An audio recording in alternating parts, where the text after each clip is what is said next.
Mr. Katzen had been sitting up at the bar for some time. The lights and the music were both very low, casting a sort of malaise over the entire half-empty room. A group of men in the corner were watching a baseball game on the television on the wall. A few small groups of people murmured among themselves at the tables. Katzen had been staring into several glasses of bourbon for the past 2 hours, the room around him slowly fading into a dull blur of colours and sounds. The girl tending the bar replaced his glass when it ran dry, and the cycle continued. It was around midnight when the stranger approached him. Katzen turned to see a middle-aged man sitting in the stool to the left of him. The man seemed to be the only thing in the room not covered in a haze of inebriation. He didn't wave to the bartender, nor did the bartender seem to see him. He merely turned and looked directly into Katzen's eyes. The stranger was nondescript for the most part, except for the eyes. They were bright gold, shining in the dim light. Katzen had never seen anything quite like them. When the man talked, his voice was low and smooth, like a storm in the distance. "Hello, Mr. Katzen," said the man. "I'm Death." Katzen believed him. No amount of liquor led him to that belief. It was more of an instinct that a man should know death when it stood before him. Pleasure to meet you," said Katzen, deciding that being polite was the correct option. "Can I buy you around?" Death laughed. It was a fake laugh, although a very good one. It sounded like someone that has already heard every joke in the world 1,000 times, but is still trying to be polite. "I don't drink, I'm afraid," said Death. "I'm just here to tell you that you'll be throwing in the towel somewhat earlier than you would expect." "And why do I get the heads up?" asked Katzen. He grabbed several nuts out of the bowl in front of him. They had been the only things he'd eaten in half a day. Death leaned up onto the bar, folding his hands under his chin.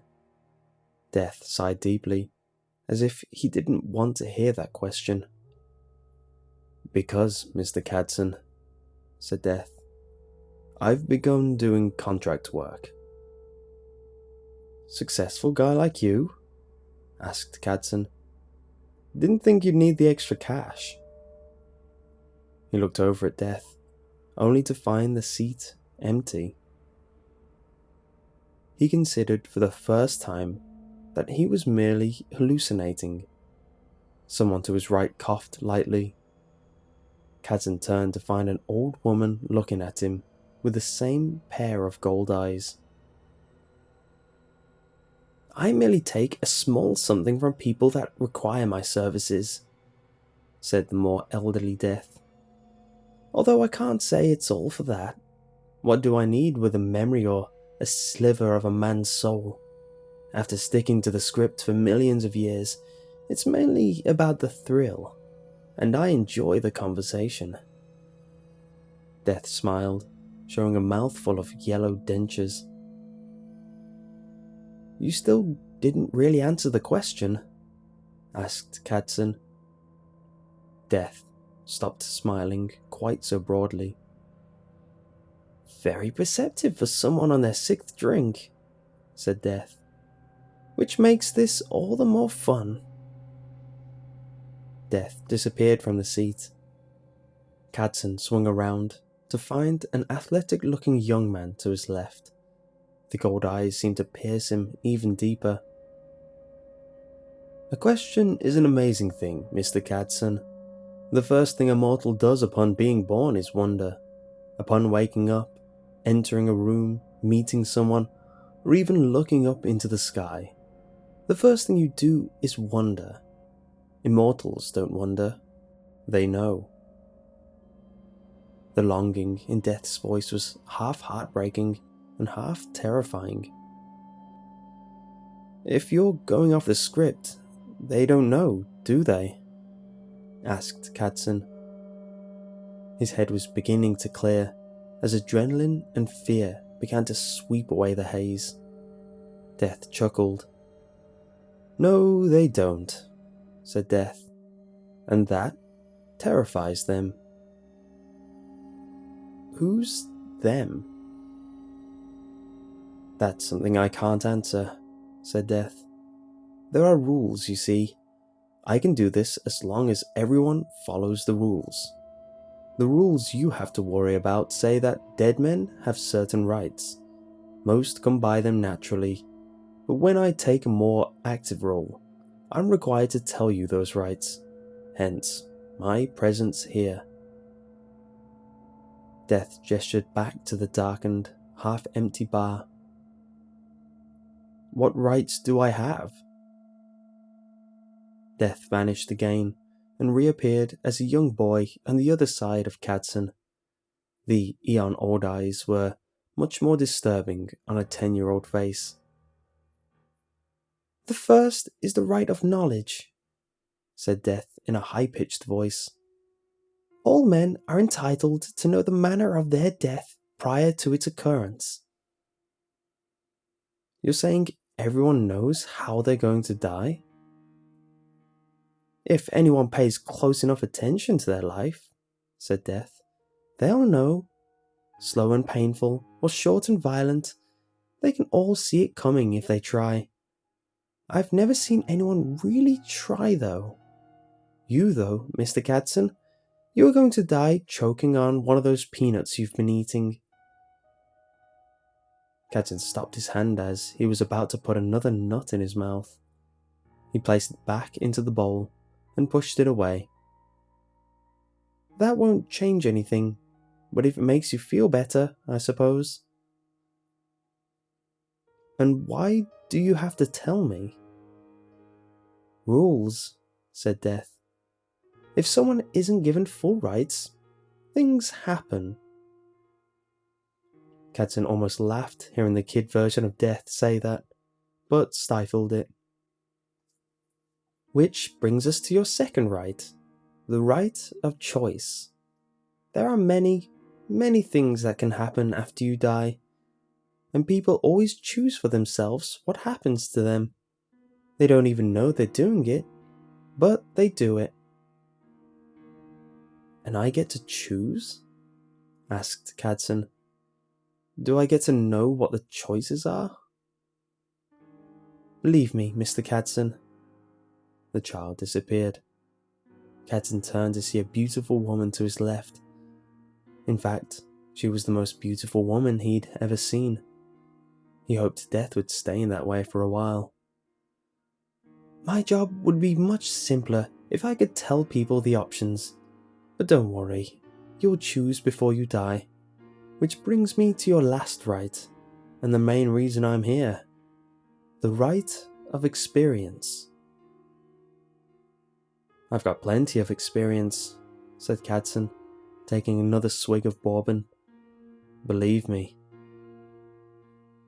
"But not enough," said Death. The woman's voice was light and sensual, with a hint of an unknown accent. Katzen tried to keep from looking at Death while it spoke. He worried that he might get distracted. "A mortal's experiences are why it knows its death, and why it makes its choices. Without those experiences, the system falls apart. So I'm here to impart knowledge to make up for what you're going to lose." "We having a Q&A session now?" asked Katzen. "More or less," said Death. "Starting now, you will have 4 questions. I will have to tell you the complete truth about anything you ask, but there are certain things I can't talk about. If you ask about those, you forfeit 1 question." "And what are those?" asked Katzen. It took him less than a second to realize what he had done. He looked up into Death's eyes and saw a slight triumph there. "One question down," said Death. "Don't feel bad, they all do that. I had one man use all 4 questions in about 10 seconds, so you're still ahead of the game. In any case, you can't ask about what happens after you die, anything that will happen in the future, or how to live longer. That's it." Katzen realized something that he hadn't up until this point. This was a game to Death. A game that it very thoroughly enjoyed. That was its payout. "So I assume you'll be thinking more carefully about the next 3. Death gave him a coy look that would have made any man fall in love. He realized exactly why it hadn't waited until that point to take that form, but any alcohol in his system had been dissolved by pure fear at that point. These were perhaps his final chances to do anything with his pathetic life. "Who sent you to kill me?" asked Katzen, slowly and deliberately. Death smiled. "Mr. Holland, your business partner," said Death. Katzen began to ask why, but slapped his hand over his mouth before the sound came out. Death laughed. "You know what?" it asked. "You caught that so well, I'm going to tell you why, just for the hell of it. He found those certain files you didn't want him to. The ones about the offshore accounts and the shady practices. He was most interested in the files you were planning to frame and blackmail him with." Katzen stared down into his glass, but said nothing. "People don't actually hire me consciously. It's more a matter of mindset. How much they want someone dead, and how much they're willing to sacrifice. Mr. Holland, for instance, can no longer remember 1991, the happiest year of his life. That's the year he got his master's degree, met his wife, and had the best steak he'd ever eaten. To you, it may not seem like much, but trust me, if he knew, he would not have agreed. So what's next?" Several thoughts went through Katzen's head at that moment. He wondered where his life went wrong. He wondered if there was any chance at all he was getting into any sort of heaven. He wondered if he really had known it was going to end this way. "I know this is important, Mr. Katzen, but I have places to be." There was a hint of impatience in Death's voice that made a single thought arise in Katzen's head. It was almost like Death was worried. Katzen thought about it a bit more, making sure his question was perfect, and praying that he was right. Death stared in rapt attention as he opened his lips. "You have places to be, I have rights." Is that a question?" asked Death, a look of confusion appearing on its face. Hope surged into Katzen. "Not at all," he said. "If I don't ask you the last question and my rights are not fulfilled, that means you can't kill me early because things happen, right?" Death cocked its head to the side, a calculating expression on its face. The golden eyes stared right through Katzen as it sat there in thought. Finally, a wide grin spread over Death's face. It let out the lightest, most wonderful laugh that Katzen had ever heard. "That is correct, Mr. Katzen," said Death, leaning in close. "But have you weighed the possibilities? You may be scheduled to die tomorrow. Isn't there some answer you would be willing to give up one day for? Can you live knowing that you traded away the chance?" Death paused a moment. And won't Mr. Holland be very much trouble for you shortly? I'll deal with it, said Cadson. He turned away from Death and went back to sipping his bourbon. Good night, miss. Death sighed and got up from the bar stool. It laid one hand on Cadson's shoulder and lowered its lips to his ear, despite Cadson's suspicion that no one else could hear it. Not many have made it this far into the game, Mr. Cadson. Congratulations, but I want you to know that I always get my man. I've gotten every one of them in human history, in fact. I'll see you soon. Death smiled once more and walked towards the door. As Cadson watched from the corner of his eye, the figure disappeared halfway across the room. He made a silent toast and drained the remainder of his glass. As he slammed it back onto the bar top, the bartender walked over to him. "Can I get another bourbon?" asked Cadson. The bartender looked at his watch. "I think you've got time for one more," said the bartender.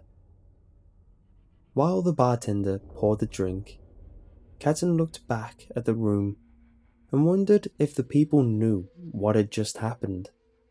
If it had, in fact, happened. The bartender put the drink down in front of him.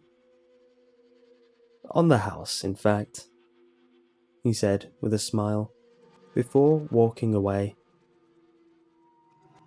"Thank you," muttered Cadson, his mind elsewhere.